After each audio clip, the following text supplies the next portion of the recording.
es hin? Kriegst du es hin? Hallo. Hi. Ich komme noch einmal neu ins Bild. Hallo. Weiter geht's mit unserer Stage 6 Racing ZIP. Wir haben eben mal reingeschaut, das Fahrzeug steht ja auch schon einen Moment. Ist zwar noch Benzin drin, wir wissen allerdings nicht, wie lange das Benzin schon drin ist. Deshalb zu aller Anfang steht der Sprit. Und deshalb fahren wir jetzt erstmal zur Tanke, machen den Kanister voll, machen dann frisches Gemisch und dann erst gehen wir mit dem Fahrzeug auf den Prüfstand. So, mache ich ran voll oder lasse ich noch ein bisschen was für Öl? Du machst ja jetzt 20 Liter rein. Fleckerfrei tanken für mich kein Problem. Mache ich den ganzen Tag. Ob am Tresen oder an der Tanke. Da passt doch kein Öl mehr rein, wenn wir hier fertig sind. Die Suppe läuft doch über. So, ist okay. Also, wir machen jetzt 20 Liter. So. Abschütteln. Ja, mach den Nupsi oben zu. Warte. So. Boah, Alter. Guck mal, ich habe hier professionelles Haltesystem habe ich hier eingerichtet. Die Hand ist wie eine Anhängerkupplung. Da passiert nichts. Bei unserem Glück ist der Tankrand voll. Nee, war nicht mehr so viel drin. Ich habe ja reingeguckt. Das riecht geil, ne? Riecht zum Glück nicht.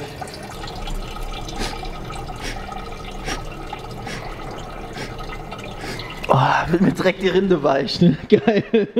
Benzin ist raus. Abschütteln. Und dann klemmen wir den Juffen hier wieder drauf. Zur Schmierung benutzen wir das Blut unserer Feinde. Davon ungefähr 600 Milliliter. Der hat geschlabbert, Ja, der ich habe auf Daniel. deine Kamera geachtet da. Der Daniel hat geschlabbert. Du hast geschlabbert, Daniel. Du bist jetzt einer von uns. Hör mal. Was machst du denn? Guck mal, was... Was ist denn bei Ja, dir mach mal ein falsch? bisschen zart. Lass mal gut sein. Oder wolltest du mit dem Ding direkt Transsibirien Rallye fahren oder was? 3 Liter. Lass mal gut sein. Ja, 3 Liter, hör mal, da kommst du auf jeden Fall bis vorne mit zum Lidl.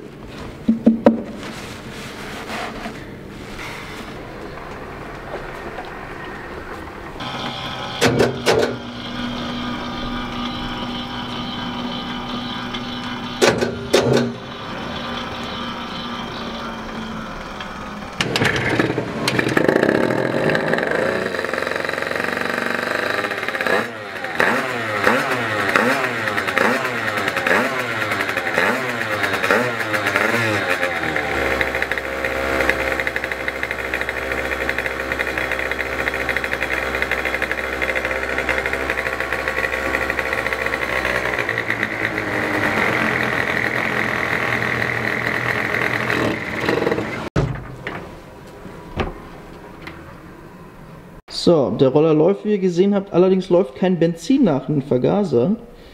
Und deshalb schauen wir da jetzt mal nach, wo hier das Problemchen ist.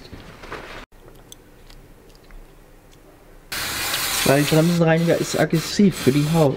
Nicht nur für die Haut.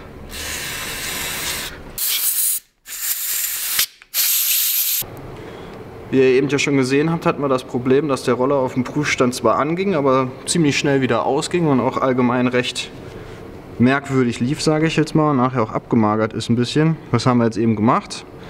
Vergaser auseinander, alten Sprit abgelassen, der noch drin war, einmal sauber gemacht mit Bremsenreiniger, Düsen einmal gesäubert. Häufig ist es zum Beispiel einfach das Nadelventil, das es klemmt, oder hier oben noch auf dieser Gummierung Dreck ist. Dass das dann beim Schließen quasi nicht ordentlich schließt, nicht nachlaufen kann oder halt auch zu viel nachläuft. Der eine oder andere wird es kennen, wenn der Vergaser ständig überläuft. Letzten Endes sehen wir es aber, sobald wir das Fahrzeug gleich nochmal starten. So, den Bolzen nochmal. Den Stift, Bolzen, naja. So, Düsen sind sauber. Schwimmerkammer ist sauber. Ist halt auch gerne mal, dass sich da unten jede Menge Dreck ansammelt. Da unten in der Schraube saugt zum Beispiel die Hauptdüse direkt an. Ich habe auch eben schon auf dem Prüfstand nachgeguckt. Es ist tatsächlich noch genau die Bedüsung drin, wie wir sie damals auch reingemacht haben und angefangen zu bauen, beziehungsweise das erste Mal auf dem Prüfstand war das Fahrzeug im Jahre 2012. Seitdem ist der Motor auch so, wie er ist, unverändert. Da wurde bestimmt mal ein Keilriemen gewechselt oder irgendwo auf einer Veranstaltung mal die Bedüsung. hin und her geschraubt, aber zumindest vergaserseitig ist es tatsächlich wieder so oder immer noch so, wie es damals zusammengebaut wurde.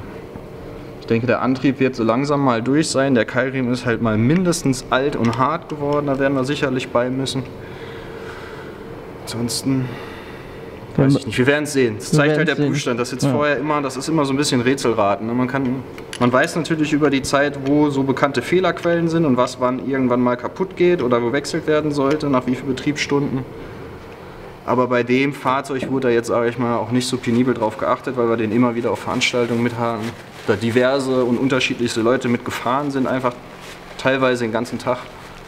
Letzten Endes gucken wir es uns jetzt an und werden es sehen. Let's go! Okay. Glaubst du, der läuft jetzt wie eine 1? Mindestens.